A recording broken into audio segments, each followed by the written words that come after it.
Okay, so good evening all of you. This is the third class of multiple regression for CFA level 2. Kushagra, Kaushik, Bhavdeep, Vivek, Nikunj, Maitra, good evening. It is 9 p.m. at night and I hope we are in full josh. Mohammad, Nikhil, Tanay, Utkarsh. चलिए start करते हो. First of all, tell me, on a scale of 1 to 10, what is your level of confidence about regression output निकालने के बारे में? मैंने अगर data दिया हुआ है उसको डेटा एनालिसिस टूल पैक में डाल के रिग्रेशन आउटपुट निकालना, उसके बारे में लेवल ऑफ कॉन्फिडेंस क्या है 1 to 10? On a scale of 1 to 10 कोई डेटा को रिग्रेशन आउटपुट टूल पैक में डाल के उस पर वो निकालना regression output. Okay, Tanay is saying 8, Kaushik Shah is saying 9, Kushagra is saying 8. बाकी सब जन ने 10 10 10 10 बोला है. निकुंज सोमानी इज ऑल्सो सेइंग 8. साहिल टंडन 8. अनिमेश नंदी 7. ठीक है, तो उस केस में अपना जो संडे को एक सेशन हुआ था उसमें अपने ये दिखाए थे कि वो लिस्टिंग रिटर्न वाला डेटा कैसे आया. रिग्रेशन आउटपुट वाला डेटा जो है वो दिखाए नहीं थे. मेरे को लगा वो आ गया है, तो मैं और एक एक्सेल सेशन ऑर्गेनाइज करा दूंगा जिसपे बहुत ही धीरे धीरे, ठीक है, एक एक बटन पे जाके जो है प्रेस करके और वो दिखा दिया जाएगा कैसे रिग्रेशन आउटपुट कैलकुलेट हो रहा है. पूरा टाइम वेस्ट होगा मोस्ट पीपल के लिए. कोई हालत में अटेम्प्ट मत करना, पर किसी को अटेम्प्ट करना है तो इन दैट केस वो अटेम्प्ट कर सकता है. ठीक है, we will do that, don't worry. चलो बढ़िया बात है, किसी ने भी 7 से नीचे नहीं लिखा. अनिमेश नंदी ने 7 लिखा, दैट वाज द लोएस्ट, और किसी ने भी 7 से नीचे नहीं लिखा, तो इसका मतलब मोटा मोटी ओके है. ठीक है ना, ठीक है. सेकेंड पॉइंट बताना, आर स्क्वायर सबको क्लियर है क्या? R square is okay with everyone. L1 में भी था.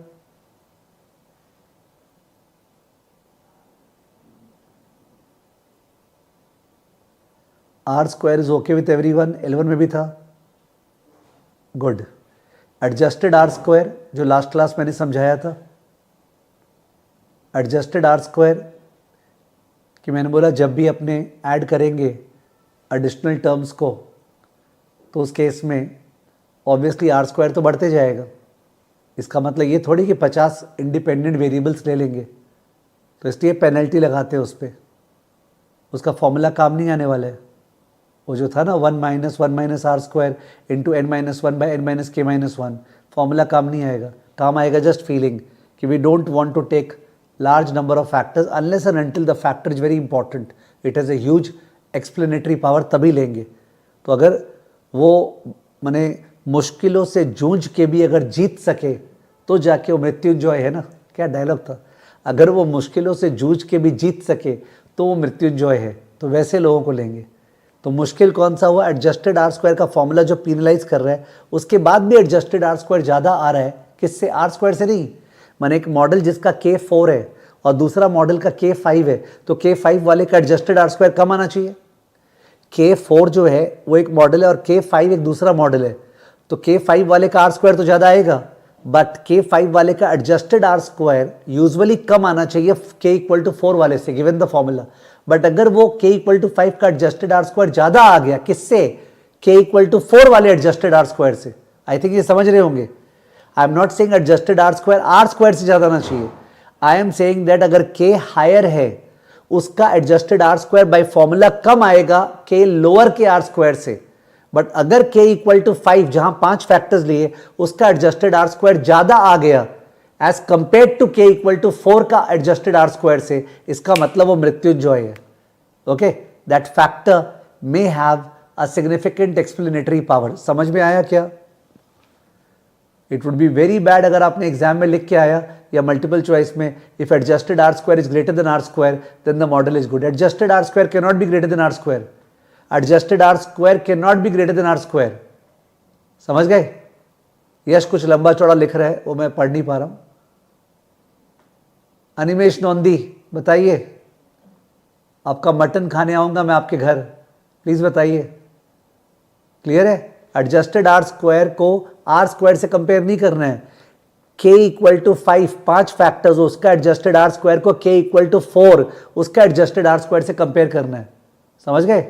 ठीक है, और करेंगे, इससे दोस्ती होता रहेगा, डोंट वरी। जितना क्लासेस मल्टीपल रिग्रेशन का है सब में ही आर स्क्वायर है। उसके बाद आपको ये फील है कि अपने चाहते हैं कि एफ स्टैटिस्टिक हाई आए कि लो आए? एफ स्टैटिस्टिक हाई आए कि लो आए? हमने मेहनत से मॉडल बनाए हैं, तो एफ स्टैटिस्टिक हाई आए कि लो आए? What do you wish? F statistic MSR by MSC high आए कि लो आए? काश एफ स्टैटिस्टिक हाई आए, यानी उसका पी वैल्यू लो आए। ओके, वैसे ही जो टी स्टैटिस्टिक है, एक एक कोएफिशिएंट का b1 hat, b2 hat, b3 hat, b4 hat, इन सब का जो टी वैल्यू है, पी वैल्यू, ठीक है, माने जो इनका टी स्टैटिस्टिक है, पहले बात है, जो रिग्रेशन कोएफिशिएंट है ना b1 हैट, b2 हैट, उनका टी स्टैटिस्टिक काश हाई आए।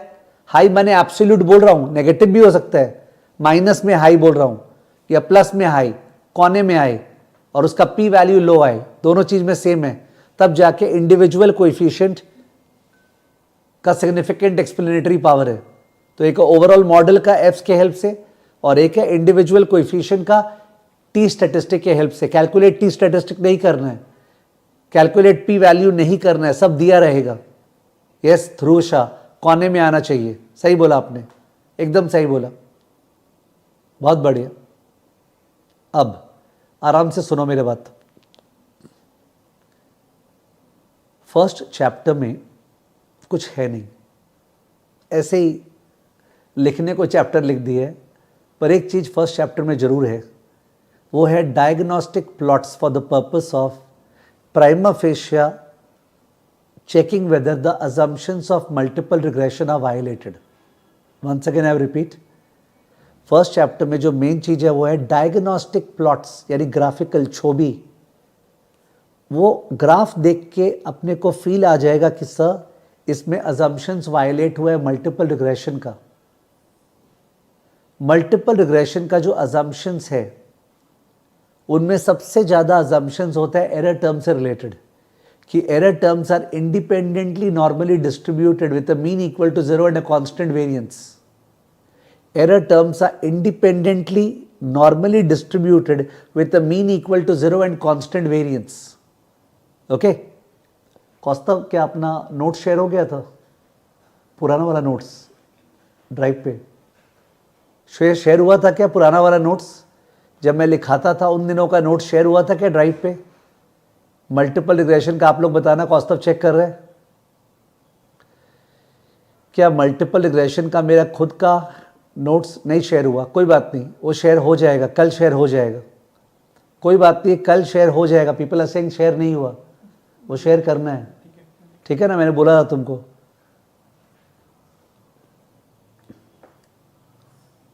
ध्रुव बोल रहा है ओल्ड पीडीएफ लिंक में है।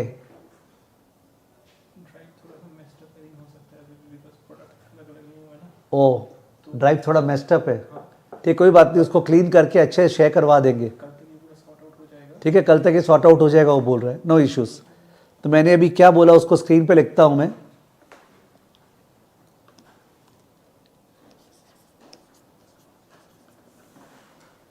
Error terms are independently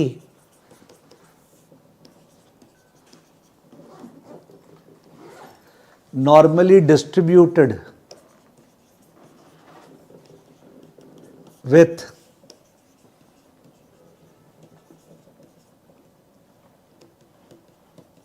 mean equal to 0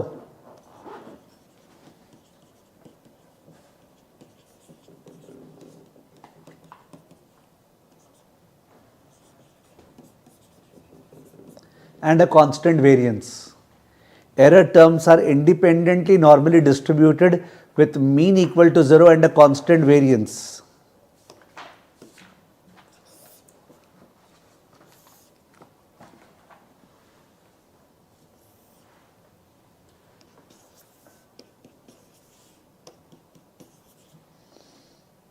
ठीक है, ये एरर टर्म का अजम्पशन है मल्टीपल रिग्रेशन में। लेवल 1 में भी ये किया हुआ था। किसको किसको याद आ रहा है? Error terms are, doesn't matter आपने मेरे से क्लासेस ली थी या नहीं ली थी, उससे फ़र्क नहीं पड़ता है। आपने जहाँ से भी किया था, एरर टर्म्स को मानते हैं कि दे आर इंडिपेंडेंट। ठीक है, error terms follow normal distribution, error terms have a constant variance. ठीक है, it doesn't matter whether classes level 1 की मेरे से ली थी या नहीं ली थी, बट एरर टर्म्स का ये अजम्पशन था। ओके, कंसेप्चुअली ऑल्दो काम नहीं आएगा उतना, फिर भी CFA लेवल 1 में there was a theorem by the name of, क्या नाम था उस थियरम का? सेंट्रल लिमिट थियरम था क्या? Was it the central limit theorem? Dhruv शैयार बता रहे स इंडिपेंडेंट आइडेंटिकली डिस्ट्रीब्यूटेड। यस,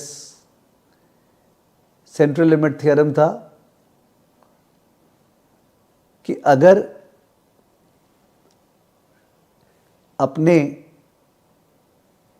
कुछ वेरिएबल्स है जो कि इंडिपेंडेंट एंड आइडेंटिकली डिस्ट्रीब्यूटेड है, उनको ऐड करें या उसका एवरेज निकालें, they will tend towards normal distribution. इसका बेस्ट एग्जांपल तो होता था डाइस। अगर अपने डाइस उछालते हैं तो जो डिस्ट्रीब्यूशन है वो तो डिस्क्रीट यूनिफॉर्म है, बिकॉज 1 आने का चांस 1/6, 2 आने का चांस 1/6, 3 आने का चांस 1/6, 4 का 1/6, 5 का 1/6, 6 का 1/6, है ना? एकदम भी नॉर्मल डिस्ट्रीब्यूशन नहीं है, it is discrete uniform distribution. But अगर 2 डाइस लेंगे तो जो टोटल आएगा वो 2 से लेके 12 के बीच में आएगा, जहाँ पे 2 का चांस केवल 1/36 है, 12 का चांस 1/36, पर बीच में 4, 5, 6 ये सब का चांस ज़्यादा होता है। 3 डाइस लेंगे तो 3 से लेके 18 का टोटल आएगा, और उसमें 3 का चांस 1/216 है, और 18 का चांस 1/216 है। ठीक है, बट बीच वाला जो 9, 10, 11, 12 का चांस बढ़ जाता है, तो इट बिकम्स नॉर्मल डिस्ट्रीब्यूशन। मतलब ईच ऑफ द डाइस का आउटकम्स डिस्क्रीट यूनिफॉर्म डिस्ट्रीब्यूशन है, और एक डाइस को दूसरे डाइस से मतलब नहीं उछलते हुए कि बता तुम क्या आ रहा है, तो इंडिपेंडेंट एंड आइडेंटिकल डिस्ट्रीब्यूटेड। खैर वो काम नहीं आते, बट एनीवेज आपको पता होना चाहिए कि सर एक वेरिएबल है वाई, जैसे listing day return, first day जो लिस्टिंग डे रिटर्न है, हम लोग बोले वो लिस्टिंग डे रिटर्न डिपेंड करता है सब्सक्रिप्शन पे, एकदम ग्रे मार्केट प्रीमियम पे यस, मार्केट सेंटिमेंट पे यस। आप जितना भी फैक्टर्स ले लो, अल्टीमेटली और भी तो कितना फैक्टर्स है जिन पे वो डिपेंड करता होगा। तो वो जो बाकी फैक्टर्स है जो एकदम नेग्लिजिबल छोटे छोटे फैक्टर्स है, वो सारे छोटे छोटे factors are captured in the error term. तो वी अज्यूम दैट वो सारे के सारे फैक्टर्स IID हैं, और सिंस वो IID और एरर टर्म उन सब का कॉम्बिनेशन है, वो नॉर्मली डिस्ट्रीब्यूटेड है। ठीक है, जो एरर टर्म है ना, that represents maybe hundreds and 200s and 300 factors which further explain listing day return, each of which are atomistic. They do not influence Y. Therefore, we have not modeled them. Okay, collectively they are random. Okay, error term is normally distributed. In case आपको ये समझ में आया तो बहुत बढ़िया. Central limit theorem is the reason कि normal distribution क्यों मानते हैं error term का. Central limit theorem. ठीक है. Anyways, कांस्टेंट वेरिएंस बहुत ही इंपॉर्टेंट होता है, आपको पता है. That's called होमोस्केडास्टिक.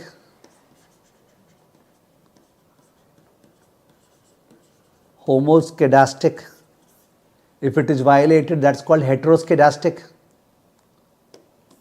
और एरर टर्म्स इंडिपेंडेंट है, that means there is no serial correlation. Serial या ऑटो कोरिलेशन ही बोलते हैं. खुद के साथ एरर टर्म्स कोरिलेटेड नहीं है. एक एरर टर्म का दूसरे एरर टर्म के साथ कोरिलेशन नहीं है. एरर टर्म का x1, x2, x3 के साथ कोरिलेशन नहीं है. एरर टर्म्स इंडिपेंडेंट है, तो एरर टर्म्स का दूसरे एरर टर्म से कोरिलेशन नहीं है. एरर टर्म्स का इंडिपेंडेंट वेरिएबल्स के साथ कोरिलेशन नहीं है. नॉर्मली डिस्ट्रीब्यूटेड का रीजन है सेंट्रल लिमिट थियरम. इसका रीजन है सेंट्रल लिमिट थियरम, जो सोचना चाहे. वैसे ही एग्जाम में CLT काम नहीं आएगा. तो रिग्रेशन का अजम्पशंस में एक अजम्पशन तो हो गया, the variance of the error term is constant, चाहे वो लोअर वैल्यू ऑफ एक्स है चाहे हायर वैल्यू ऑफ एक्स है, हर जगह variance of error term is constant. और दूसरा, एरर टर्म्स आर इंडिपेंडेंट, ठीक है। उसके अलावा अजम्पशंस क्या है मल्टीपल रिग्रेशन का? एक तो लीनियरिटी का assumption, linearity, there is a linear relationship between the dependent variable and the independent variables, linear. और क्या अजम्पशन है? और अजम्पशन है कि the independent variables are not random. जो x1, x2, x3 है ना, they are not random, because अगर वो भी रैंडम है तो हम लोग उस केस पे फोरकास्ट कैसे करेंगे? We are trying to forecast y with the help of x1, x2, x3। अगर x1, x2, x3 भी रैंडम है तो what are you trying to forecast? उसके अलावा x1, x2, x3 में परफेक्ट लीनियर रिलेशन नहीं होना चाहिए। x1, x2, it should not happen that x3 is equal to 2x1 plus 3x2, एकदम भी नहीं चलेगा। बिकॉज उस केस में अगर ऐसा है कि x3 is 2x1 plus 3x2, तो उस केस में आप x3 ले रहे क्यों? आपने x1, x2 ले लिया, कैप्चर तो हो गया, फालतू में x3 ले रहे हो। तो perfect linear relationship between the independent variables नहीं होना चाहिए, परफेक्ट लीनियर रिलेशन। और इनफैक्ट परफेक्ट तो छोड़ो, अगर स्ट्रॉन्ग लीनियर रिलेशनशिप है उनके बीच में, तो there is a problem of multi collinearity. Multi collinearity word सुना होगा, high degree of correlation between the independent variables, that is multi collinearity. Multi collinearity मतलब high degree of correlation between the independent variables, high correlation between the independent variables. For example, आप क्या कर रहे हो? You are forecasting the P ratio of stocks. आपको लगता है P ratio किस पे डिपेंड करता है? तो आपने बोला sir P ratio depends on growth rate, एकदम ठीक है। तो एक फैक्टर आपने ग्रोथ रेट लिया, फिर आपने बोला P ratio depends on ROE। P ratio depends on growth rate, P ratio depends on ROE, इसमें क्या प्रॉब्लम बताओ तो? P ratio depends on growth rate एकदम सही है, P ratio depends on ROE ये भी सही है, पर एक दिक्कत है, पी रेशियो y हो गया अपना, it depends on growth rate x1, it depends on ROE x2। क्या दिक्कत है इनमें? ग्रोथ रेट का फॉर्मूला याद करो, G इक्वल टू क्या होता है? CFA लेवल 1 ग्रोथ रेट का फॉर्मूला, सस्टेनेबल ग्रोथ रेट का formula G is equal to, Animesh नोंदी,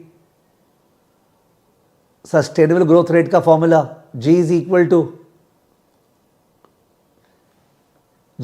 टू B इंटू R। तो अगर ROE ज्यादा होगा तो G ज्यादा होगा। लीनियर रिलेशन नहीं है बट स्ट्रॉन्ग रिलेशन है। ओके, ROE ज्यादा होगा तो G ज्यादा होगा, दे आर स्ट्रांगली कोरिलेटेड। तो how can you take both of them? How can you take both of them? उसके बाद आपने बोला P ratio depends on beta, एकदम सही है। बीटा हाई है तो पी रेशियो कम होगा, बीटा हाई है तो सेट्रिस पेरिबस पी रेशियो कम होगा। ये तो नॉर्मल फाइनेंस पढ़ा रहा हूं। फिर तुमने लिखा P ratio depends on date equity ratio, P ratio depends on date equity ratio, सही है। डेट इक्विटी ज्यादा होगा तो पी रेशियो कम होना चाहिए, ceteris paribus. But then debt equity ज्यादा होगा तो बीटा ज्यादा होगा, डेट इक्विटी ज्यादा होगा तो बीटा ज्यादा होगा, इजंट इट? डेट इक्विटी ज्यादा होगा तो बीटा ज्यादा होगा। चीज समझ रहे हो? बिकॉज आप स्टैट्स नहीं करने वाले हो, आप फैक्टर्स लेने वाले हो। अगर कमाना है तो, अगर जॉब लगाना है तो आपको फैक्टर्स लेके देख, मेरे को रिग्रेशन करना आता है, डेटा एनालिसिस टूल पैक करने आता है, उसका कोई नौकरी नहीं है, और है भी तो क्लर्क का नौकरी है पीछे। बता दे रहा हूं कि देर मेरे को डेटा एनालिसिस टूल पैक करना आता है, उसका कोई डिमांड नहीं होने वाला है। अभी थोड़ा है, पूरा चला जाएगा। नौकरी है फैक्टर्स सोचने का अंदर में, उसी के ऊपर टाइम लगाना है। Got it? तो मल्टी कोलिनियरिटी का इससे बढ़िया एग्जांपल कोई नहीं होगा कि sir what do we mean high degree of correlation between the independent variables. Define करने से क्या होगा, उसको समझ पाए ना। क्या आप बोल रहे हैं P ratio depends on growth rate and ROE? No, you can't say that. P ratio depends on beta and debt equity ratio, you can't say that. You have to take factors जिनमें correlation बहुत ही कम हो, वरना तो double triple चौबल counting हो रहा है। Got it? You are defining something and you are taking interest rate and inflation. Y कुछ है और इंटरेस्ट रेट और इन्फ्लेशन पे डिपेंडेंट है, तो यार इन्फ्लेशन ज्यादा तो इंटरेस्ट रेट ज्यादा, इन्फ्लेशन कम तो इंटरेस्ट रेट कम, because interest rate is real plus inflation. Clear है भाई और बहनों? मजाक कर रहा हूं, लालू बोलता था, नहीं सॉरी मोदी जी बोलते थे।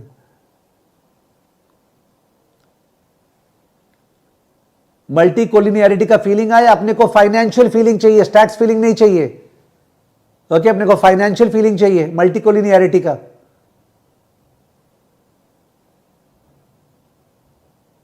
ठीक से सोचो, मल्टी कोलिनियरिटी का तुमको फाइनेंशियल फीलिंग आया, पर स्क्रीन दिखाओ, one can say that sir homoscedasticity का आपने फाइनेंशियल फीलिंग नहीं दिया। मल्टी कोलिनियरिटी का आप बोलोगे सर यस सही है, आपने एकदम फाइनेंशियल फीलिंग दे दिया, पर होमोस्केडास्टिसिटी का फाइनेंशियल फीलिंग नहीं दिया। यस नहीं दिया, बिकॉज होमोस्केडास्टिसिटी जो है ना वो कहाँ काम आ रहा है बता रहा हूँ। जो टी स्टैटिस्टिक होता है वो होता है B1 hat divided by SB1 hat, होना चाहिए ऐसे, B1 hat minus 0 divided bye SB1 hat। जैसे अपने Z निकालते ना x minus mu by sigma, याद करो Z कैसे निकलता है, x minus mu by sigma. तो जिस चीज को टेस्ट कर रहे हैं B1 hat, क्या टेस्ट करे, क्या वो 0 है? तो null hypothesis it's equal to 0, तो B1 hat minus 0 divided by standard error. मैंने तो Z निकाला है, x minus mu by standard error. समझ में आ रहा है? Please, T statistic Z statistic जैसे सैम्पलिंग में निकलता था कि सर जो x बार है माइनस जो आपका नल हाइपोथेसिस है डिवाइड बाय स्टैंडर्ड एरर, तो नल हाइपोथेसिस 0 है, बिकॉज यही तो चेक करना चाह रहे हैं क्या लीनियर रिलेशनशिप है क्या, तो लीनियर रिलेशन नहीं है तो स्लोप 0 होगा ना, तो नल हाइपोथेसिस 0, तो B1 hat minus 0 bye standard error. अब ये जो स्टैंडर्ड एरर है it is a function of SEE, ये लास्ट क्लास बात हुआ था कि नहीं हुआ था? ये जो स्टैंडर्ड एरर है नीचे में it is a function of SEE। जो standard error of B1 hat है, B2 hat है, B3 hat है is a function of SEE, वो SEE पे डिपेंड करते हैं, is a function of SEE। कोई सोचेगा इक्वल टू SEE नहीं, इज अ फंक्शन ऑफ, मैंने लिखा है equal to f of, in case गंदे से लिख दिया ठीक कर दूं।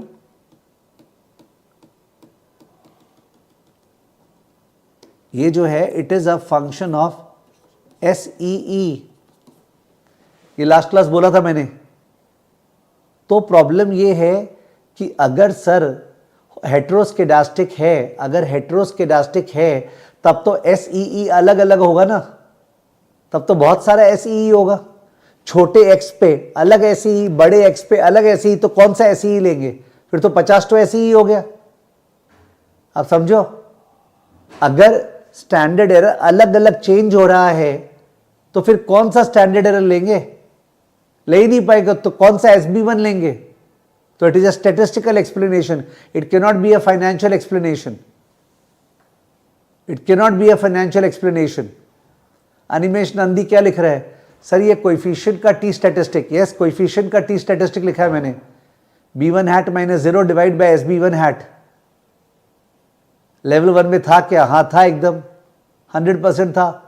सब वापस से मैं नोट्स देख के देखो, खोलूंगा सब, मैं कॉपी लेके बैठा हूँ लेवल 1 का, बहुत बढ़िया बात है, बहुत अच्छी बात है, चेक कर लो। तो जो आदमी ये समझ पाए कि the standard error of the estimate is wrong because of heteroscedasticity, then the standard error of the regression coefficient SB1 SB2 is wrong, and if that is wrong the t statistic is wrong, and if t statistic is wrong in that case all the tests that you have done na, is x1 significant, is x2 significant, क्या y और x1 में linear relation है? वो जो आपने test किया है वो टेस्ट गलत है। क्या y और x2 में लीनियर रिलेशन है? वो टेस्ट गलत है आपका, test are not reliable, test are not reliable at all. F statistic is not reliable because F statistic is MSR by MSE. F statistic is MSR by MSE and MSE is what? MSE से ही तो SSE आता है, SEE।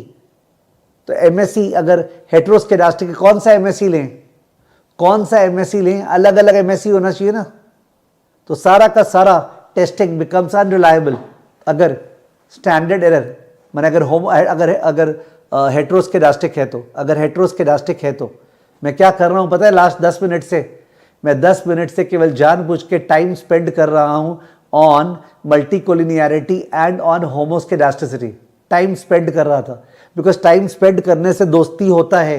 ये formulas तो काम का ही नहीं है, जो बोर्ड पे फॉर्मूला लिखा हुआ है क्या ये काम का है? नहीं, ये काम आएगा ही नहीं, बिकॉज अपने को तो टी स्टेटिस्टिक दिया रहेगा, और टी स्टेटिस्टिक भी काम नहीं आएगा। तुम तो पी वैल्यू देखेगा कि पी वैल्यू कमती है माने टी स्टेटिस्टिक कोना में है, मतलब सिग्निफिकेंट है। बट वो जो टी स्टेटिस्टिक आया वो तो स्टैंडर्ड एरर से आया, तो अगर स्टैंडर्ड एरर गड़बड़ है, क्यों? बिकॉज डेटा में हेट्रोस्केडास्टिसिटी है, तो क्या चीज का टेस्ट कर रहे हो? आर यू अंडरस्टैंडिंग क्या डिस्कशन हो रहा है? आपने पी वैल्यू देखा, अरे लो है, वाह मजा आ गया। कैसे मजा आ गया? अगर हेट्रोस्केडास्टिसिटी हुआ तो मजा मत लो, मजा वापस दो, ठीक है? Got it? अनिमेश नोंदी खा के बैठे कि बिना खाए हुए?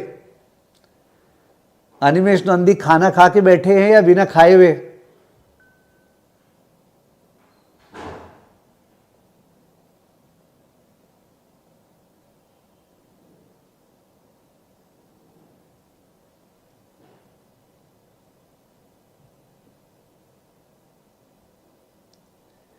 रिया अनिल विश्वकर्मा, थोड़ा डिफिकल्ट लग रहा है सर रिलेट करने में। सो रिया अनिल विश्वकर्मा, इन केस आपको डिफिकल्ट लग रहा है किसी को भी, तो let's understand something. Full screen करना। इसका मतलब आपका रिग्रेशन जो है लेवल 1 में वो किया हुआ है कि नहीं किया हुआ है? अगर आपका रिग्रेशन लेवल 1 में नहीं किया हुआ है तो रिग्रेशन लेवल 1 का मेरा क्लास अवेलेबल है। एक तो फास्ट ट्रैक अवेलेबल है जो 2 घंटे में हो जाएगा, और वो भी आपको अच्छा नहीं लगा तो in that case slow class available है, दोनों आपको ऑफर कर सकते हैं, कोई प्रॉब्लम नहीं है। रिया अनिल विश्वकर्मा,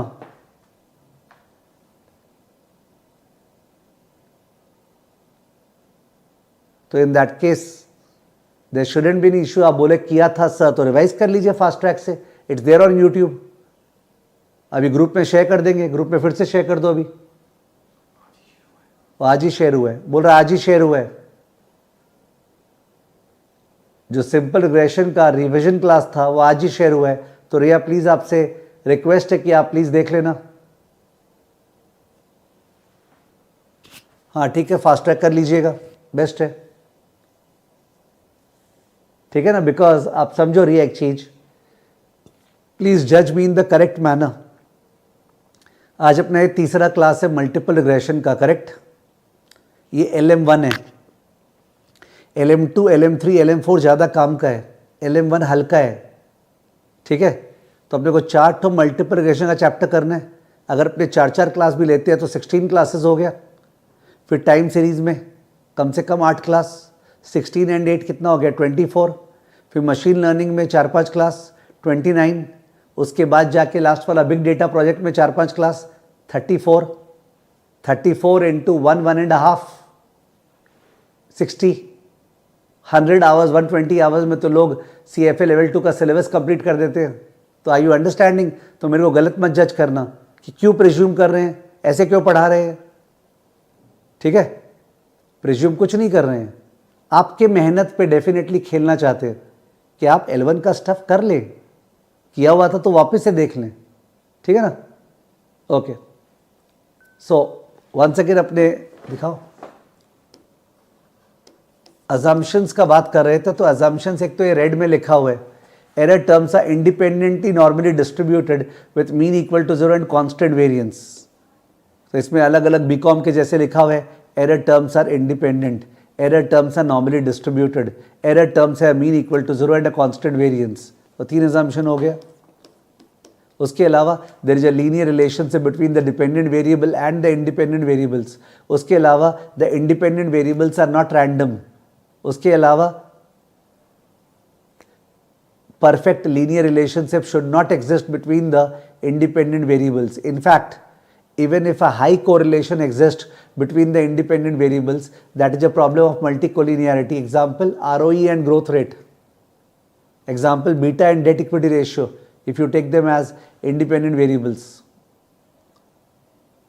तो ये assumptions है regression का, ठीक है? तो you are really advised कि आप of course कोर में रेफर कर सकते हो। सर आप कुछ शॉर्ट नोट बना के दे सकते हैं क्या, समराइज नोट्स फर्स्ट चैप्टर का? ऑफ कोर्स दे सकते हैं, डोंट वरी, ऑफ कोर्स बना के दे सकते हैं, देंगे भी। By the time chapter ends I will give a note of the chapter, और मेरा खुद का रिटन नोट्स भी देंगे। दीपिका बोल रही है sir example QIB subscription and total subscription, example of multicollinearity, very good, yes. QIB का सब्सक्रिप्शन और टोटल सब्सक्रिप्शन दोनों दिया हुआ था। एग्जाम्पल ऑफ मल्टीकोलिनियरिटी 100% सही बोला आपने दीपिका, एकदम सही है, ठीक, वेरी गुड। तो मैं बोल रहा था कुछ और, फुल स्क्रीन प्लीज। मैं बोल रहा था कुछ डायग्नोस्टिक प्लॉट्स सबसे मेन है। इस चैप्टर से कुछ आएगा ना, पूछोगे सब बाद में जब सिलेबस कर लेंगे, तो इस चैप्टर से आके क्या करना है? कुछ नहीं करना है। डायग्नोस्टिक प्लॉट्स केवल एक बार देखना है। डायग्नोस्टिक प्लॉट्स मतलब कुछ ग्राफ होता है जिसको देख के पता चल जाता है सब सही है या गड़बड़ है, दाल में काला है कि नहीं है, उसका प्लॉट्स है, they are called diagnostic plots. बहुत बढ़िया बोला मैंने। क्या दाल यानी मल्टीपल रिग्रेशन मॉडल में काला है क्या? ठीक है, उसके लिए डायग्नोस्टिक प्लॉट्स है। समझ में आया? अब वो प्लॉट्स क्या है बताऊं? मल्टीपल रिग्रेशन का F स्टैटिस्टिक बहुत हाई आया, P वैल्यू लो आया, वाह। T स्टैटिस्टिक बहुत हाई आया, P वैल्यू लो आया, वाह। R स्क्वायर बहुत हाई आया 80%, वाह। ये वाह वाह करके मॉडल एक्सेप्टेबल नहीं होगा। The assumption should not be violated, ठीक है। तो अजम्पशंस वायलेट हुआ है या नहीं हुआ है, उसका फॉर्मल टेस्ट है। क्या है? टेस्ट्स। कौन से चैप्टर में? LM3 में। कौन से चैप्टर में? LM3 में उसका टेस्ट है अजम्पशन वायलेशन का।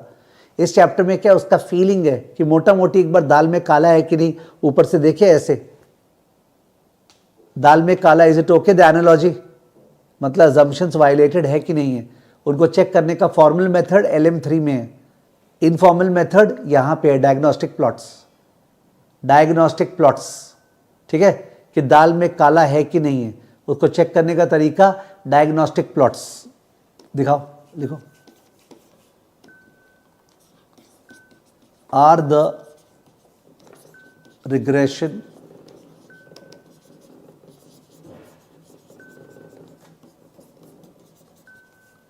assumptions violated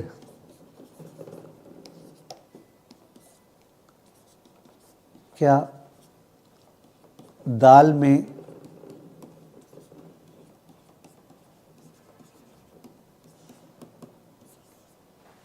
काला है? काला ही बोलते हैं ना, कंकर है जो ही बोलते होंगे, पता नहीं, ठीक है। दो मेथड है, एक है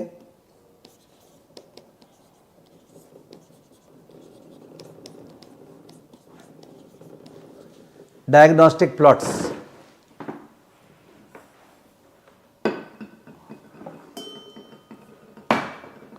और दूसरा है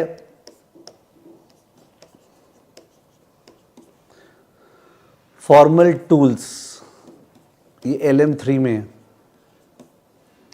हाउ टू टेस्ट, कैसे टेस्ट करें।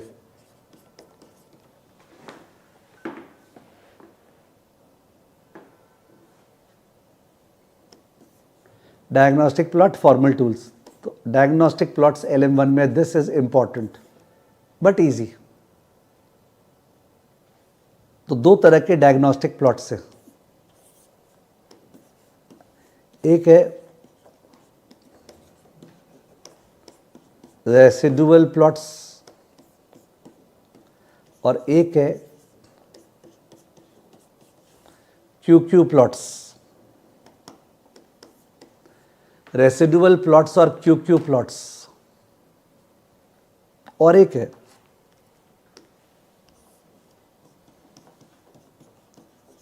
Plot of X1 and X2। Residual plots, QQ plots, plot of X1 and X2 एकदम बादू चीज है, नहीं लिखा था तो भी चलता। मैंने फर्स्ट और लास्ट वाले पे ध्यान दो। रेसिडुअल प्लॉट्स, रेसिडुअल मतलब एरर टर्म का प्लॉट। तो एरर टर्म को प्लॉट करते हैं वर्सेस y हैट।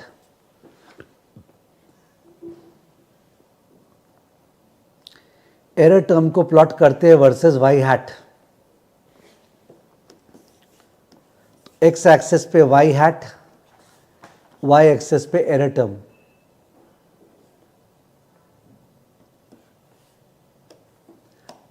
जो ग्राफ बनेगा वो पैटर्निस्टिक होना चाहिए कि नॉन पैटर्निस्टिक?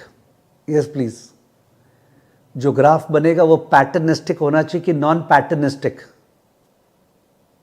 पैटर्न मतलब एक फ्लो में, नॉन पैटर्निस्टिक मतलब एकदम रैंडम। बहुत अच्छे, वेरी गुड। विवेक, कृतिक, निकुंज ने जवाब दिया। जो ग्राफ बनेगा वो पैटर्निस्टिक या नॉन पैटर्निस्टिक? नॉन पैटर्निस्टिक, ठीक है, बिकॉज एरर टर्म में कोई पैटर्न अलाउड नहीं है, they should be purely random. Because अगर एरर टर्म में पैटर्न है तो इसका मतलब एरर टर्म में कोई ऐसा वेरिएबल है जिसका वाई हैट के साथ लॉजिकल रिलेशन है, तो लिए क्यों नहीं उसको आपने ओमिट क्यों कर दिया? ठीक है, तो in that case error term का तो मीन ज़ीरो होता है ना, तो मैंने ज़ीरो मार्क कर दिया। एरर टर्म का तो मीन ज़ीरो होता है, तो वी एक्सपेक्टिंग सारा का सारा वैल्यूज जो है वो इस प्रकार का आएगा।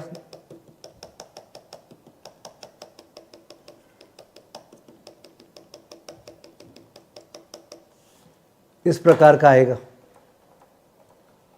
सब ज़ीरो के आसपास, because normally distributed the mean equal to zero and a constant variance. Since constant variance है तो हर एक वाई हैट पे the dispersion is almost same. ऐसा नहीं कि लोअर वाई हैट पे डिस्पर्शन ज़्यादा है, हायर वाई हैट पे डिस्पर्शन कम है।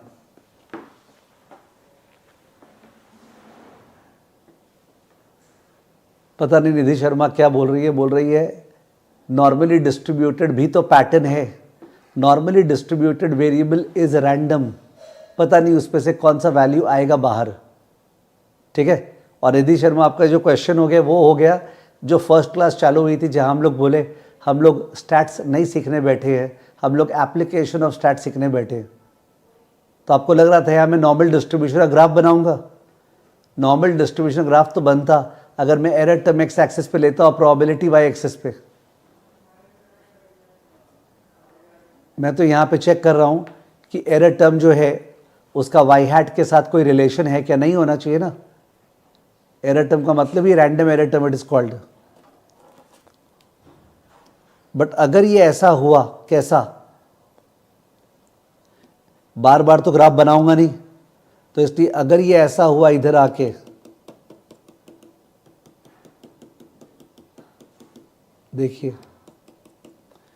तो इसका मतलब इस पोर्शन में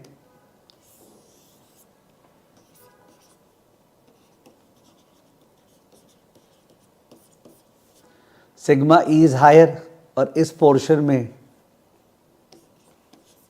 सिग्मा ई इज लोअर। तो सिग्मा ई अलग अलग है, इसका मतलब इट इज होमोस्केडास्टिक या हेट्रोस्केडास्टिक। सिग्मा ई अलग अलग है तो इसका मतलब इट इज होमोस्केडास्टिक और heteroscedastic. It is heteroscedastic, it is heteroscedastic, non constant variance of the error term. तो हेटेरोस्केडास्टिसिटी बहुत इजीली दिख जाता है if you look at the plot of residuals versus Y hat. We will learn in LM3 that there are two types of heteroskedasticity. One is conditional, the other is unconditional. Conditional heteroskedasticity मतलब वो जो variance of the error term change हो रहा है ना, वो independent variables के basis पे चेंज हो रहा है। जैसे मेरे एग्जांपल में जो ग्राफ ड्रॉ किया था मैंने, उसमें हाई वैल्यूज पे हाई है वेरिएंस, लो वैल्यूज पे लो है। This is called conditional heteroscedasticity, that yes the variance of the error term is changing and it is conditional on the independent variables. आपको graph में independent variables कहाँ दिख रहे हैं? मैंने बोला this is a case of conditional heteroscedasticity because we can see that the variance of the error term is not constant and it is further dependent on the independent variables. The variance of the error term is dependent on the independent variables. आपको graph में independent variables कहां पे दिख रहे हैं? आपको graph में independent variables कहां पे दिख रहे हैं? यस प्लीज, ग्राफ में इंडिपेंडेंट वेरिएबल्स कहां पे दिख रहे हैं? किसी ने जवाब नहीं दिया। वाई हैट के अंदर। What is y hat? Y hat is a collection of independent variables. ये जो वाई हैट है ना, y hat is a proxy for all the independent variables. ये जो वाई हैट है ये तो प्रॉक्सी है यहां पे ऑफ x1 x2 xk। तो कोई बोलेगा ना एरर टर्म को तो सर इंडिपेंडेंट वेरिएबल्स के सामने प्लॉट करना चाहिए। कैसे प्लॉट करें सब के सब? अगर 2 डायमेंशनल ग्राफ बनाना है तो मेरे को कैसे प्लॉट करूं मैं? तो मैं एक बार वाई हैट के अगेंस्ट प्लॉट कर दिया, सारा कैप्चर्ड हो गया। तो इससे पता चला कि वाई हैट का वैल्यू जब हायर है तो जाके variance of error term higher है। This is conditional heteroscedasticity. अब मैं ड्रॉ नहीं कर रहा हूं, केवल मुंह से बोल रहा हूं, और ऐसा टेस्टेबल ही नहीं है, तो अपना केवल हैबिट है। इसलिए कि अगर ऐसा कुछ होता ना ग्राफ कि शुरू में बहुत फैलाव ज़्यादा आता, यानी high variance of error term, फिर कम आता, फिर वापस से कम आता, फिर ज़्यादा आता, फिर कम आता, फिर ज़्यादा, फिर ज़्यादा, फिर ज़्यादा, फिर कम, यानी variance of error term change हो रहा है, बट उल्टा पुल्टा चेंज हो रहा है, कभी कम कभी ज़्यादा, कभी कम कभी ज़्यादा। That is unconditional heteroscedasticity. तो अनकंडीशनल हेटेरोस्केडास्टिसिटी मतलब variance of error term is changing but in a random fashion. If the variance of the error term is changing but in a random fashion, और conditional heteroscedasticity मतलब variance of the error term is changing in a systematic manner with y hat, in a systematic manner. Unconditional heteroscedasticity ऐसी बोलने को बोला हुआ है, कहीं पे भी काम नहीं आते। काम आता है कंडीशनल हेटेरोस्केडास्टिसिटी, यानी या तो डेटा में हेटेरोस्केडास्टिसिटी होता ही नहीं है, और होता है तो एग्जाम में कंडीशनल ही होता है। अनकंडीशनल का कोई फोकस ही नहीं है। और अगर अपने पेरिटो प्रिंसिपल नहीं यूज करेंगे कि भाई ध्यान क्या चीज पे दे, फिर तो ध्यान तो जगह जगह पे जाएगा। ठीक है, तो कंडीशनल हेटेरोस्केडास्टिसिटी पता चल जाएगा। और तो और एरर टर्म को प्लॉट करते हैं अपने against each of the independent variables.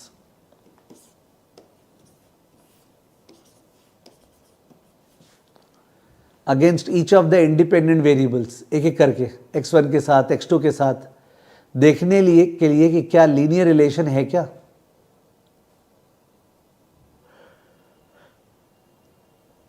तो अगर इसमें कोई कर्व वगैरह बनता है, कर्व, तो वो दिखाता है कि शायद x1 के साथ लीनियर रिलेशन नहीं है।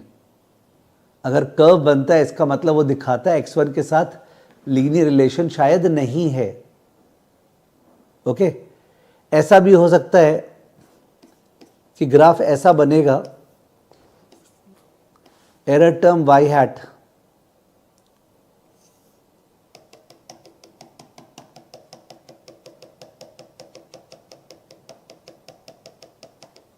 एकदम ठीक लग रहा होगा, पर अचानक से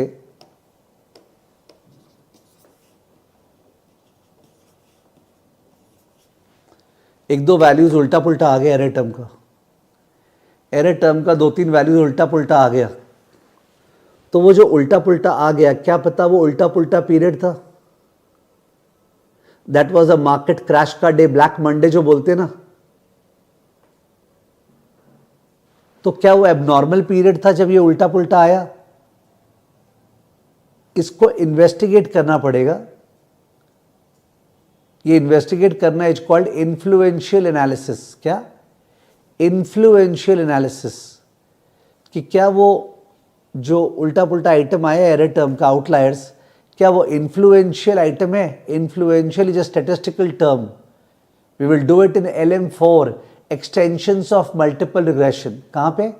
LM4 extensions of multiple regression. Extensions of multiple regression वहां पे करेंगे।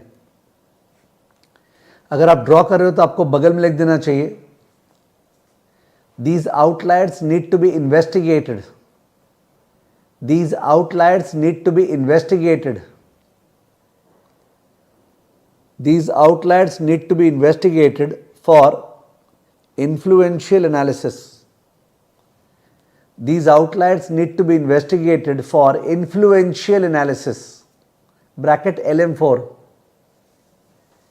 Influential analysis bracket LM4. जैसे लेवल 1 में था ना आउटलायर्स, तो आउटलायर्स के साथ क्या करें, तो वहाँ पे ट्रिम्ड मीन था, विंसराइज्ड मीन था, वैसे यहाँ पे आउटलायर्स के साथ क्या करें, इन्फ्लुएंशियल एनालिसिस करें. सर इन्फ्लुएंशियल एनालिसिस समझ में नहीं आया, मैंने समझाया कहाँ पे, आई डेंट एक्सप्लेन इट. मैंने बोला वो LM4 में है, तो I have not explained it.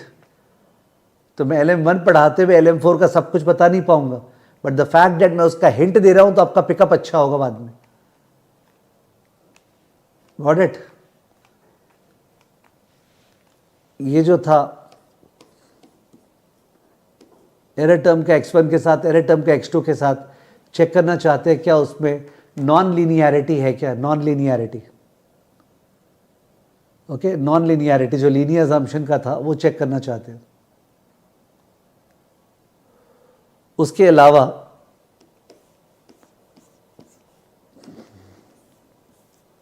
जो x1 x2 का प्लॉट है बोल तो मल्टी कोलिनियरिटी चेक करने के लिए x1 x2 में कैसा ग्राफ बनना चाहिए. अगर x1 x2 में ऐसा ग्राफ बना, is it fine. x1 x2 में ऐसा ग्राफ बना तो is it fine. x1 x2 x1 x3 x2 x3 सबका पेयर वाइज ग्राफ बनाएंगे. अगर ऐसा ग्राफ बना तो is it fine. x axis पे x1 है, y एक्सेस पे x2 है. It is not fine because ये तो दिखा रहा है स्ट्रॉन्ग नेगेटिव लीनियर रिलेशन. ये तो दिखा रहा है there is a strong negative linear relation. Correlation high है ना x1 x2 में, कोरिलेशन हाई है x1 x2 में. There is a problem of multi collinearity, problem of multi collinearity.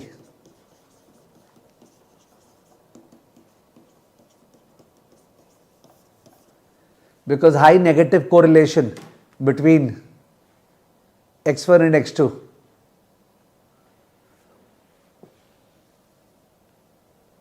There is a problem of multicollinearity. Upward sloping भी हो सकता था.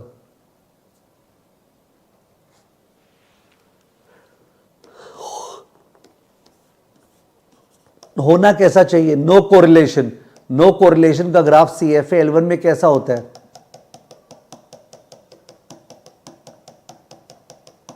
ये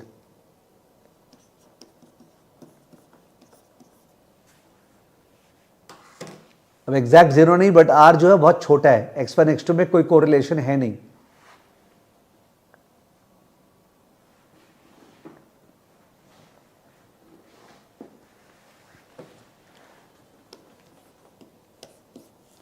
कट बनी ये नहीं चलेगा. ये वाले में इन्वेस्टिगेशन रिक्वायर्ड, ये वाला नहीं चलेगा.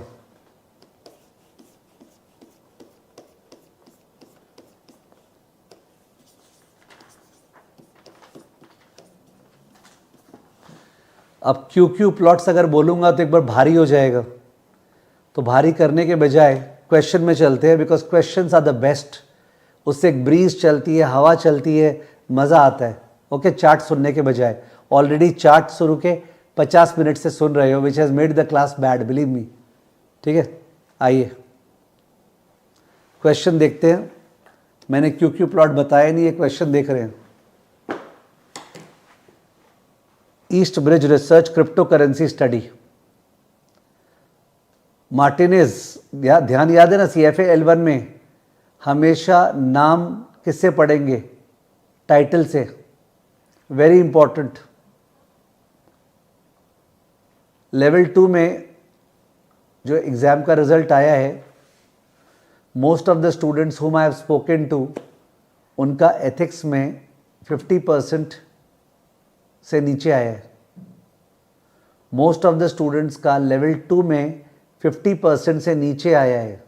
30%, 25%, 10%. कोई सोच रहा होगा ना उन लोग को नहीं आता होगा, हम लोग एथिक्स में चैंपियन हैं। तो इन दैट केस मैंने कई जन से डीपली पूछा क्या प्रॉब्लम हुआ था। उन्होंने बोला सर जितना भी कैंडिडेट रिसोर्स में आइटम सेट है, जितना भी कोर रीडिंग में आइटम सेट है, वो सारा करके गए थे, बट एग्जाम में जो आया वो अलग ही लेवल था। उन्होंने ऐसा बोला सर एक तो नाम, इतना सारा नाम दिया ना स्टोरी में, वो नाम को पकड़ ही नहीं पा रहे कब क्या कौन किसके बारे में बोल रहा, और टाइम का स्ट्रेस आ गया। और दूसरा बोला कुछ भी ऐसा नहीं दिया जो कि कैंडिडेट रिसोर्स में था। मेरे को लगा थोड़ा सा तो हाइप किए होंगे वो लोग, but I am really afraid what has happened. अपने को तो एथिक्स बहुत ही मस्ती से हुआ था लेवल 1 में। इज इट लेवल 1 में एथिक्स में स्कोर कैसा है आप लोग का? लेवल 1 में एथिक्स में स्कोर कैसा है आप लोग का? कौस्तव तुम्हारा कैसा आया? 50 से नीचे। कौस्तव का 50 से नीचे आया है। भवनीत का 70 प्लस, प्रत्युष 70 प्लस, विवेक बंगला काफ़ी अच्छा, Deepika Rawat 90 percentile, 90 percentile, 80 percentile, 85 percentile.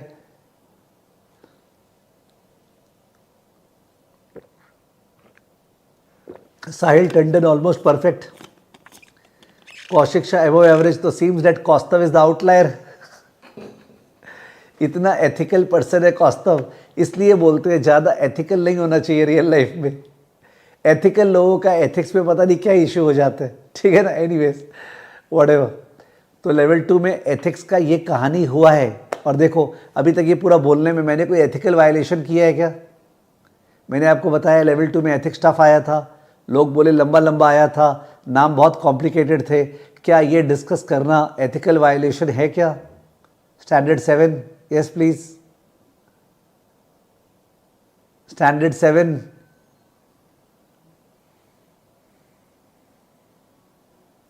No, because content मैंने कुछ नहीं बताया, किस पोर्शन से आया था मैंने कुछ भी नहीं बताया।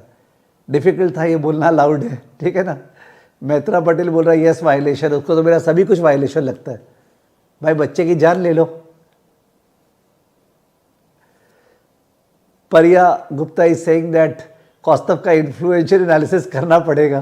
तो इन्फ्लुएंस तो मेरे से हो रहा है ठीक है, नो इश्यूज। चलिए क्वेश्चन में चलें, टाइम वेस्ट हो रहा है बीच में, पर कभी कभी तो बातचीत करनी ही पड़ेगी। तो Martinez is a quantitative researcher at East Bridge Research analyzing the price dynamics of a major crypto currency. Crypto currency का नाम crypto. She hypothesized that cryptocurrency returns are influenced by both traditional safe haven assets and technology sector performance। सही भी है, because crypto क्या बोलते हैं अपने, millennial gold ना, ऐसा बोलते हैं ना। जो क्रिप्टो करेंसी है bitcoin, that's the millennial gold, और प्लस टेक सेक्टर पे डिपेंडेंट है ही वो। Martinez collect 60 months of data and estimates the following multiple regression। Crypto T equal to B0 plus B1 gold T plus B2 tech T plus ET। तो बोल रहा है crypto का price gold के performance पे और टेक के performance पे डिपेंडेंट है। आप लोग को याद होगा एग्जाम में CFA लेवल 2 में फर्स्ट पैरा होता है भूमिका, जो कोई काम का नहीं होता है। हम लोग क्लास में भूमिका को अच्छे से रीड करते हैं, बट एग्जाम में फास्ट बक रहा है। तो मंथली रिटर्न्स लिया है परसेंटेज में तीनों का। The regression results are presented in exhibit 3। R squared, बाप रे, केवल 28.47%। शर्म आना चाहिए इसको। ऑब्जर्वेशन 60, 5 साल का डेटा लिया है। सेकेंड टेबल में तुम्हारा ध्यान कहां जा रहा है? मेरा तो लास्ट कॉलम में जा रहा है। सेकेंड कॉलम में तुम्हारा ध्यान कहां जा रहा है? मेरा तो लास्ट कॉलम में जा रहा है। लास्ट कॉलम में ध्यान किस पे गया? 0.0002 पे गया। लास्ट कॉलम में ध्यान, वेरी वेरी इंपॉर्टेंट, ध्यान दीजिए। 80-20 पेरेटो प्रिंसिपल, कहां पे ध्यान जाए? पूरे टेबल में क्या करोगे वो सब देख के केवल लास्ट कॉलम देखो। सब पी वैल्यू किसका छोटा है? टेक का। तो टेक जो है लगता है वो सिग्निफिकेंट फैक्टर है। क्रिप्टो का टेक के साथ एक सिग्निफिकेंट लीनियर रिलेशनशिप दिख रहा है। क्रिप्टो का टेक के साथ सिग्निफिकेंट लीनियर रिलेशनशिप दिख रहा है, बट गोल्ड के साथ 11.56% पी वैल्यू। अल्फा यूजुअली क्या होता है? 2%, 5%, 1%। हाइपोथेसिस टेस्टिंग में 0.1156 तो बहुत ज़्यादा हो गया। वैसे ही जो इंटरसेप्ट है वो भी इक्वल टू 0 लग रहा है। तो गोल्ड का जो B1 हैट है वो भी 0 लग रहा है, इंटरसेप्ट भी 0 लग रहा है, पर टेक जो है B2 hat is not equal to 0। ठीक है, इक्वेशन मन में बोल लो, लिख तो पाओगे नहीं। y hat is equal to what plus what into what plus what into what. मन में आया? मन में आया क्या नाम था उसका? रिया या दिया अनिल। इक्वेशन आया क्या मन में? y हैट इक्वल टू किसके मन में इक्वेशन आ गया? किसके मन में इक्वेशन आ गया?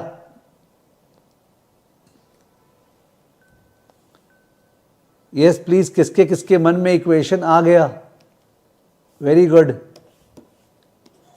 y hat is equal to 2.15 plus 1.42 x1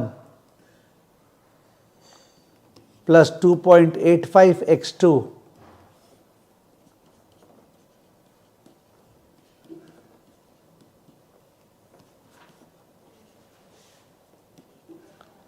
correct है। These are the standard errors. वो जो बोल रहे थे ना, SB1 हैट।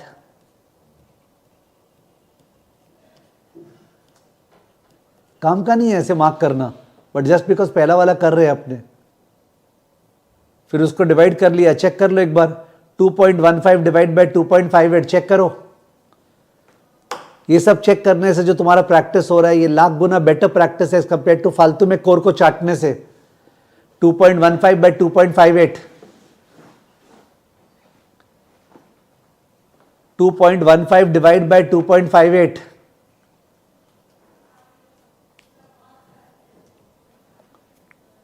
.83 आ गया होगा। वैसे ही 1.42 बाय 0.89, 1.60। अनिमेश नंदी का भी आ गया, खुश हो रहा है। मेरे को लग रहा है खाना खाते हुए क्लास कर रहा है, तभी ज्यादा जवाब नहीं दे रहा है।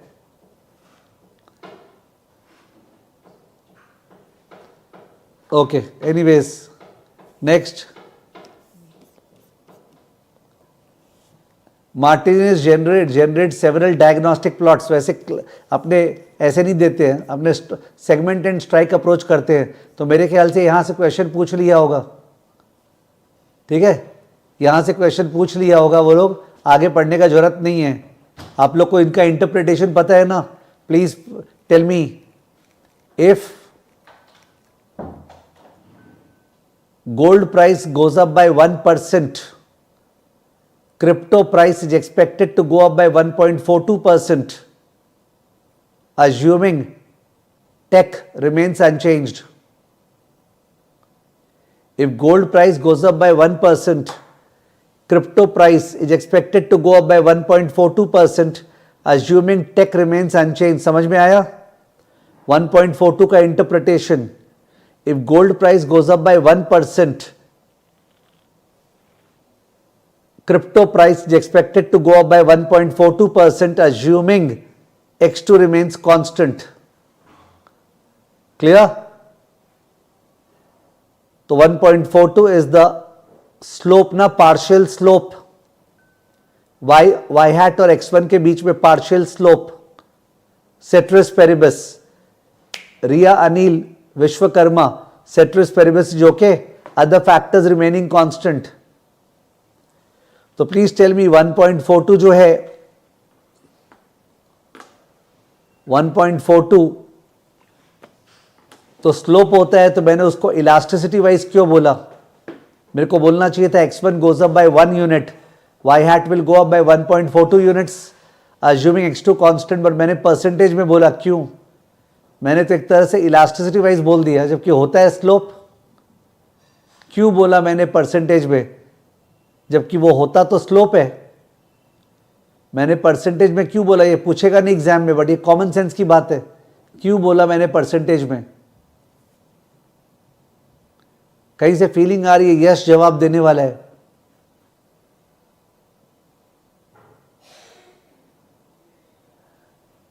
यस, भवनीत बाली का जवाब आ गया कि सर जो x1 x2 y ये सब परसेंटेज में है। सही है, ये सब परसेंटेज में है ना, तो हम क्या करें? सब परसेंटेज में दिया, उसका यूनिटी परसेंटेज है, उसका यूनिटी परसेंटेज है, इसलिए। तो ऐसा नहीं हो जाए कि आप लोग बाकी सारे क्वेश्चन में ही परसेंटेज बोलना चालू कर दोगे। x1 goes up by 1%, y hat will go up by 1.42%। Wrong है। x1 goes up by 1 unit, y hat will go up by 1.42 units. Units यहां पे परसेंटेज है। दीपिका रावत ओके है क्या? These are slopes, these are not इलास्टिसिटीज।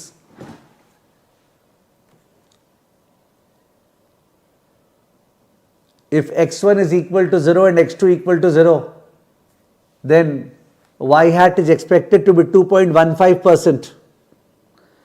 अगर gold unchanged रहा और take unchanged रहा, उस महीने क्रिप्टो का दाम 2.15% बढ़ना चाहिए, ऐसा लग रहा है। जिस महीने गोल्ड का दाम नहीं चेंज हुआ, टेक का दाम चेंज नहीं हुआ, उस महीने एक्सपेक्टेड है कि क्रिप्टो का दाम 2.15% बढ़ेगा। Are you okay with it? जिस महीने गोल्ड का प्राइस अनचेंज्ड हुआ, टेक का प्राइस अनचेंज्ड हुआ, उस महीने क्रिप्टो का दाम 2.15% एक्सपेक्टेड है कि बढ़ेगा। Fine, perfect, very good.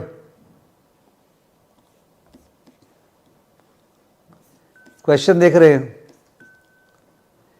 Based on exhibit 3, if technology index यानी x2 increases by 1% while gold return stays unchanged, the crypto return is expected to x2 जो है वो टेक था, x1 गोल्ड था, तो वो 2.85 का बात कर रहे हैं, x2 का बात। क्वेश्चन बोला if technology index return increase by 1% while gold return remain unchanged, the cryptocurrency return is expected to। तो आंसर क्या होगा? ए या आंसर होगा सी? विवेक मंगला बोल रहा है सी, निकुंज सोमानी बोल रहा है सी, दीपिका रावत बोल रही है ए।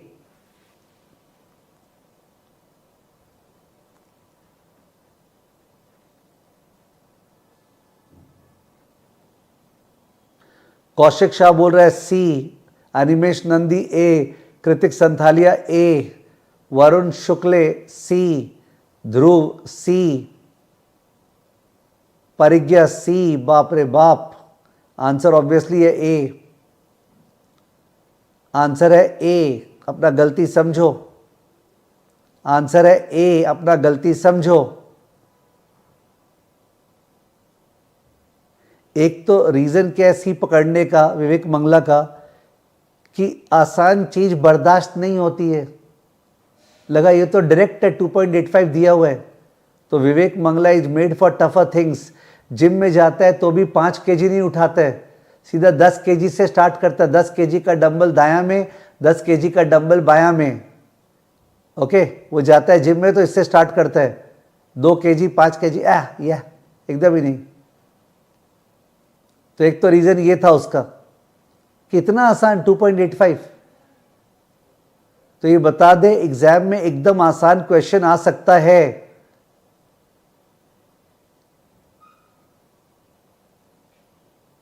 ठीक है, विवेक को सेटिस्फाइड नहीं है कि क्यों आंसर सी नहीं है, वो बता रहा हूं मैं, डोंट वरी, वो बता रहा हूं मैं, देखा तुम खुद जज कर लोगे। वो पूछा है क्या पूछा है?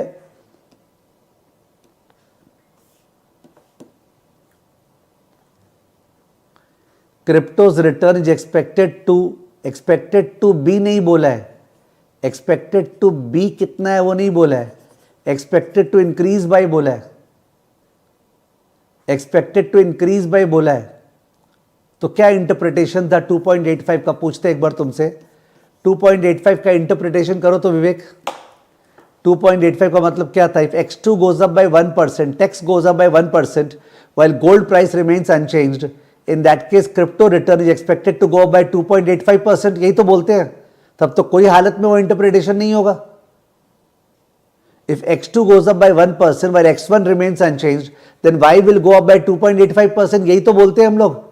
तुम 2.85 का मतलब बोल लो एक बार मन में, सब जन 2.85 का मतलब बोल दो। What is the interpretation of 2.85? If x2 goes up by 1%, x1 remaining constant, then y hat will go up by, तो वही तो इंटरप्रिटेशन। आप ये थोड़ी बोलेंगे 2.85 प्लस 2.15। ओवरथिंक मत करो, ओवरथिंक नहीं करना। Partial slope coefficient, question number 10, because 3 item sets होंगे।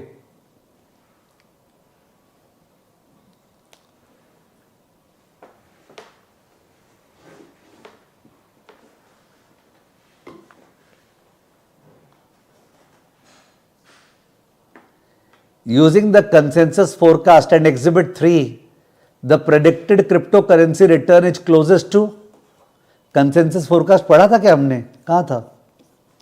ओ ये रहा, मिस कर दिया था। ये फोरकास्ट दिया हुआ है। Martinez colleagues notes that for the upcoming month, the consensus forecast are gold 1.5% and tech 3%. Gold 1.5% and tech 3%। ये आपको पुट करना है, बच्चा वाला क्वेश्चन। गोल्ड 1.5, x1 को 1.5, x2 को 3, क्या रहा आंसर? x1 1.5 है, x2 3 है। x1 1.5, x2 3।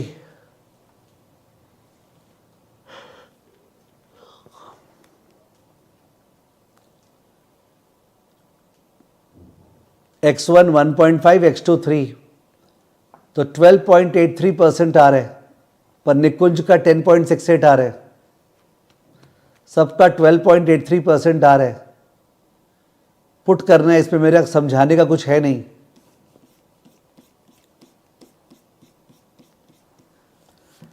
%12.83% ऑप्शन नंबर सी।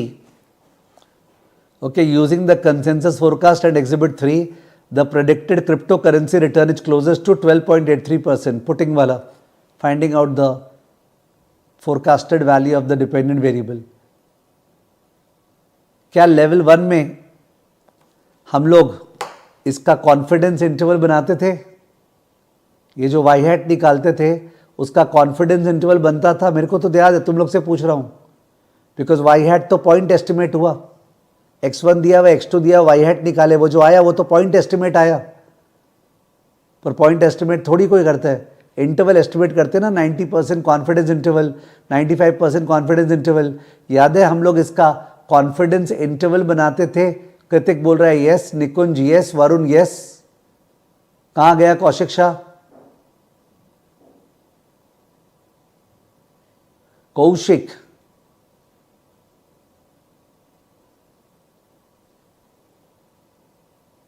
करते थे y hat plus minus T into S F, y hat plus minus T into S F. S F was the standard error of the forecast, not standard error of the estimate, standard error of the forecast. S F निकालते थे। S F निकालना एकदम level 2 में नहीं है।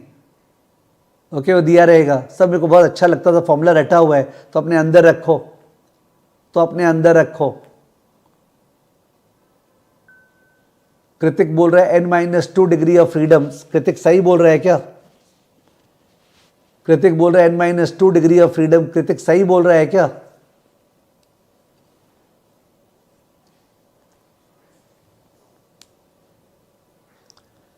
कृतिक बोल रहा है n-2 डिग्री ऑफ फ्रीडम में टी निकालते थे। कृतिक सही बोल रहा है क्या? नहीं, इस मॉडल में, ये अपना मॉडल जो चल रहा है, इसमें कितना डिग्री ऑफ फ्रीडम होगा? अपने वाले सम में कितना डिग्री ऑफ फ्रीडम होगा, टी डिस्ट्रीब्यूशन में कितना डिग्री ऑफ फ्रीडम होगा, अपना ये जो सम चल रहा है इसमें कितना डिग्री ऑफ फ्रीडम होगा। एकदम सही है कृतिक संथालिया का आंसर। रिया बोल रही है 2 डिग्री ऑफ फ्रीडम। रिया क्या हुआ तुम्हारे, degree of freedom is n-k-1, जो एरर टर्म वाला degree of freedom n-k-1 degrees of freedom. Logic क्या होता है, लॉजिक होता है कि अपने जितने इंडिपेंडेंट वेरिएबल्स है x1 x2, तो b1 हैट और b2 हैट के चक्कर में 2 डिग्री ऑफ फ्रीडम गया और b0 हैट के चक्कर में और 1 डिग्री ऑफ फ्रीडम गया, टोटल 3 डिग्री ऑफ फ्रीडम गया। Okay, n-2-1, n-3 degrees of freedom. We lose k degree of freedom because there are k regression coefficients that we find out, and we lose 1 degree of freedom because of the intercept coefficient. Therefore, we are left with n-k-1 degrees of freedom. तो जब book में लिखा हुआ है n should be greater than k, obvious है n अगर less than k होगा तो नेगेटिव डिग्री ऑफ फ्रीडम आ जाएगा। पहली बार मोदी सरकार। खैर वो डाउट पूछना मत, why should be n greater than k, वो कौन पूछेगा, यश। तो मैंने तो यश को बता ही दिया था भाई, मैं स्टैट्स पढ़ाने बैठा नहीं हूं, मैंने देख लिया है दुनिया क्या काम आता है रियल लाइफ में। जो लोग स्टैट्स पे उलझे रहते हैं कोई काम नहीं आता है, जो लोग धंधे में दिमाग लगाते हैं, कौन सा स्टॉक है, किस चीज़ पे डिपेंड करता है, इसका बिजनेस क्या है, वो फैक्टर समझता है, डालता है, हो गया। बाकी लोग करता रहेगा चेकिंग वगैरह।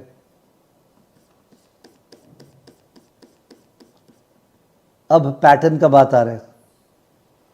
The pattern observed in Martinez residuals versus predicted value, देखते हैं।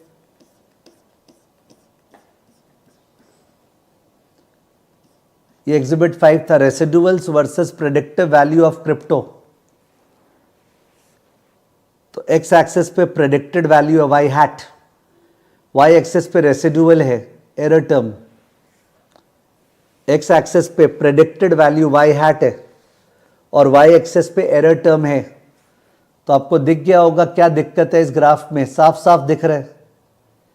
शुरू में चालू हुआ ग्राफ तो उस केस में एकदम पास था जीरो के, यानी वेरिएंस कम था एरर टर्म का, पर जैसे जैसे बढ़ता गया वैसे वैसे वेरिएंस ऑफ एरर टर्म ज्यादा हो गया।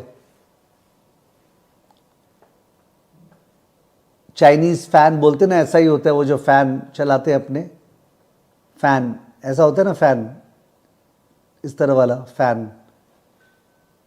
तो it's a case of conditional heteroscedasticity because it's systematically going up with y hat. Conditional heteroskedasticity.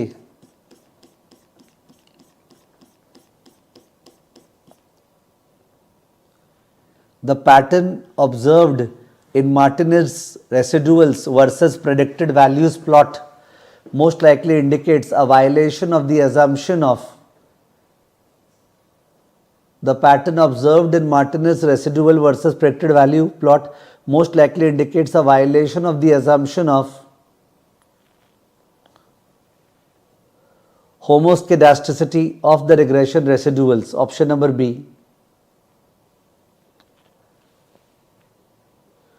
Okay, homoscedasticity वाला वायलेट हुआ है, क्लियर कट। बहुत पॉपुलर क्वेश्चन है एग्जाम का, मुफ्त का एग्जाम में, ये रॉन्ग नहीं हो सकता है।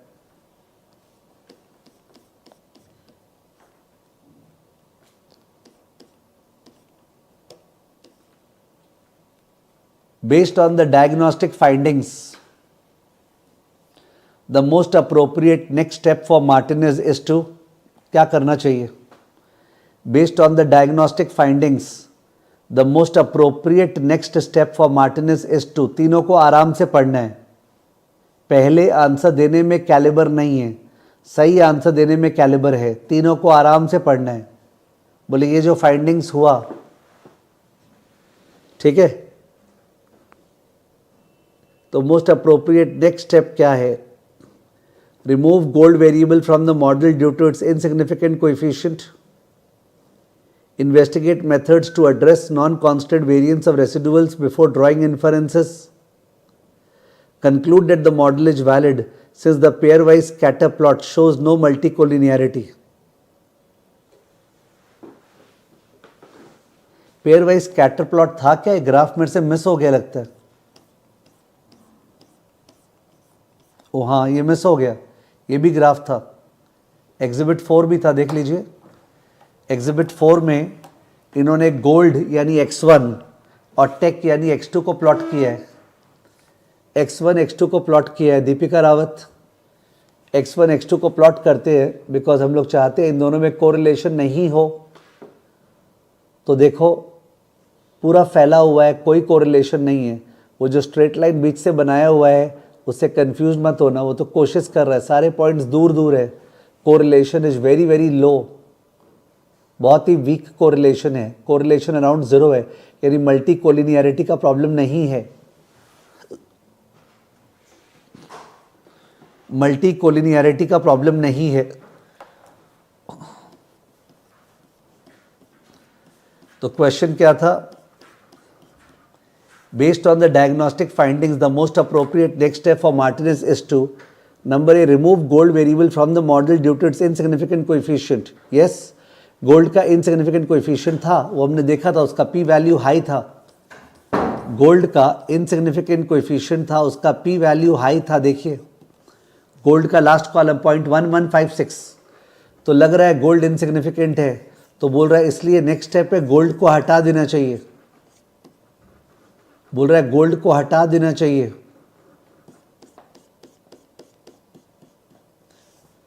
Option number B, investigate methods to address non constant variance of residuals before drawing inferences. Since variance change हो रहा है एरर टर्म का, हेटेरोस्केडास्टिटी है, तो क्या मेथड्स है जिससे अपने हेटेरोस्केडास्टिटी को एड्रेस कर सकते हैं? बोल रहा है पहले आप ये कीजिए, उसके बाद कुछ इन्फरेंस ड्रॉ कीजिएगा। C, conclude the model is valid since the pairwise scatter plot shows no multicollinearity. बोल रहा है conclude the model is valid since the pairwise scatter plot shows no multicollinearity. तो यू कैन सी कैसे अपने को बहका रहा है। और निधि शर्मा को A एंड B दोनों आंसर लग रहा है। निधि शर्मा को सी आंसर नहीं लग रहा है, ए और बी दोनों लग रहा है। परिज्ञा गुप्ता को बी लग रहा है, विवेक मंगला को बी लग रहा है। नेक्स्ट स्टेप क्या होना चाहिए? ये ऑब्जर्वेशन जो आया वो देख के नेक्स्ट स्टेप क्या होना चाहिए बोल रहा है। क्या गोल्ड को हटा दे फैक्टर से बिकॉज वो इनसिग्निफिकेंट है, ये नेक्स्ट स्टेप है।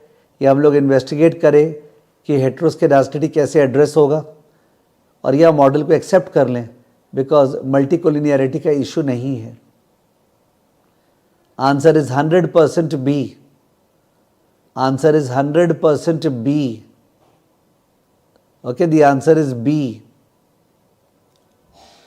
तनय ने बोला आंसर सी होगा, और एक जन को आंसर ए या सी दोनों लगा, ए और बी दोनों लगा था।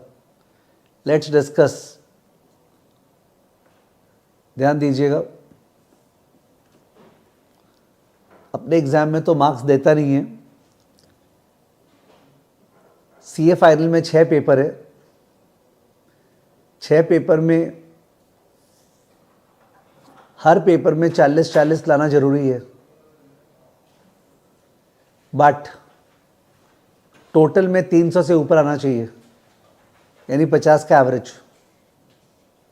40 के ऊपर हर पेपर में, टोटल में 300 के ऊपर आना चाहिए। तो स्टूडेंट का 300 से ऊपर आ गया, बट एक पेपर में उसका 37 आया है, वो सीए फाइनल पास या फेल? स्टूडेंट का 300 से ऊपर आ गया, बट एक पेपर में उसका 37 आया है, तो पास या फेल? टोटल में 300 से ऊपर आ गया, एक पेपर में 37 आया, पास या फेल? फेल, बिकॉज पास होने के लिए सारा कंडीशंस फुलफिल करना पड़ेगा।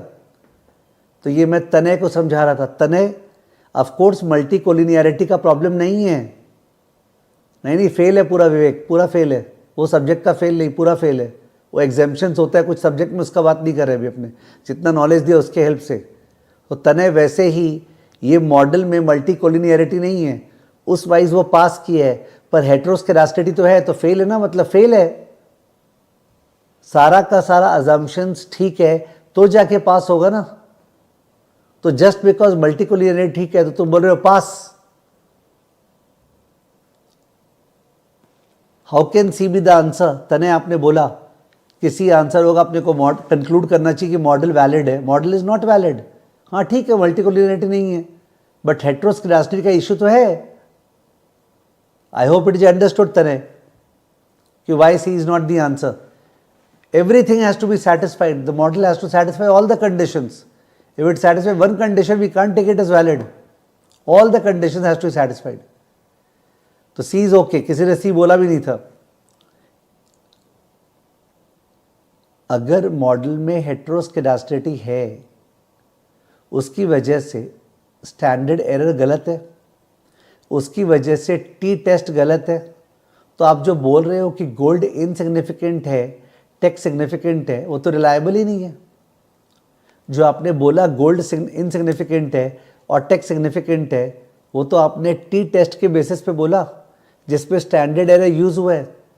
तो जो टेस्ट आपका रिलायबल ही नहीं है, आप कैसे बोल सकते हो गोल्ड इनसिग्निफिकेंट है? हाँ लग रहा है ऐसा है, पर जब तक अपने मॉडल को सुधारे नहीं, तब तक अपने ऐसे कैसे बोल दें गोल्ड को हटा दो। अंडरस्टूड? तो the next step is obviously, सबसे पहले हेटेरोस्केडास्टिटी का इलाज देखो, इंजेक्शन मारे जिससे हेटेरोस्केडास्टिटी दूर हो। उसके बाद वापस से मॉडल को देखें, फिर आगे जाके देखें कि क्या आ रहा है गोल्ड का औकात। समझ में आया क्या? Is it clear? क्या बोला मैंने? आपको रिवाइज अच्छे से करना पड़ेगा, धीरे धीरे, और तुरंत रिवाइज करना पड़ेगा। अच्छे से धीरे धीरे, तुरंत, और जीपीटी के हेल्प से। अच्छे से धीरे धीरे और तुरंत और जीपीटी के हेल्प से। यानी आप 10 दिन बाद, 20 दिन बाद रिवाइज नहीं कर सकते हैं, वरना तो जैसे जैसे मैंने समझाया वो लॉजिक नहीं जाएगा ना आपके अंदर।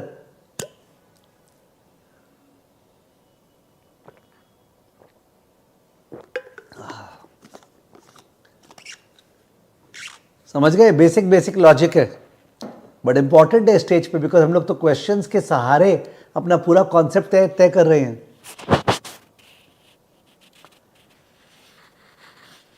ओके तो मैंने क्यू प्लॉट्स बताया नहीं है, हैवी हो जाएगा एक बार में। रेसिडुअल प्लॉट्स बताया, रेसिडुअल प्लॉट्स भी पूरा नहीं बताया और कैसा कैसा आ सकता है, पर रेसिडुअल प्लॉट का हेटेरोस्केडास्टिटी वाला पार्ट तो पूरा क्लियर हुआ। मेरे ख्याल से मल्टी कोलिनियरिटी वाला पार्ट भी x1 x2 देख के एकदम क्लियर है, बट रेसिडुअल प्लॉट्स पे भी कुछ और बताने हैं और क्यू प्लॉट्स बताने हैं। करेक्ट है? ठीक है, यहाँ पे एंड करते हैं, कल ये क्यू प्लॉट्स वाला पार्ट लेके आगे बढ़ेंगे। चलिए बाय, थैंक यू।